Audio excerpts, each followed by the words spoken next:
मनसे नेत्यांची आज महत्त्वाची बैठक। आगामी मुंबई पालिका निवडणुकीच्या पार्श्वभूमीवर तयारी, तर थोड्याच वेळात राज ठाकरेंची पत्रकार परिषद।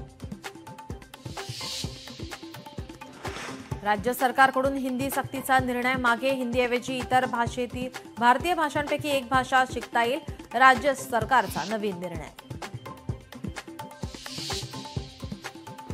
राज्यातील 25 वर्षांहून जुन्या पुलाचं ऑडिट होणार, अहवाल तातडीने शासनाला सादर करण्याचे मंत्री शिवेंद्रसिंह भोसले यांचे निर्देश।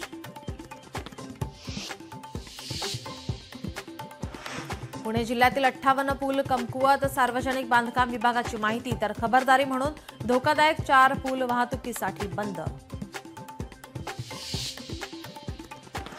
छत्रपती संभाजीनगरमध्ये संजय शिरसाट एमआयएमचे कार्यकर्ते भिडले, जलील यांच्या विरोधात पोस्ट केल्याने मारहाण, शिरसाटांच्या समर्थकाला घरात घुसून मारहाण।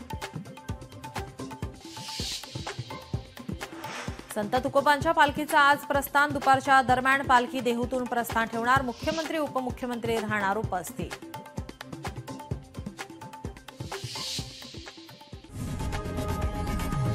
लोकशाही मराठी ऐका, पहा, जागरूक रहा।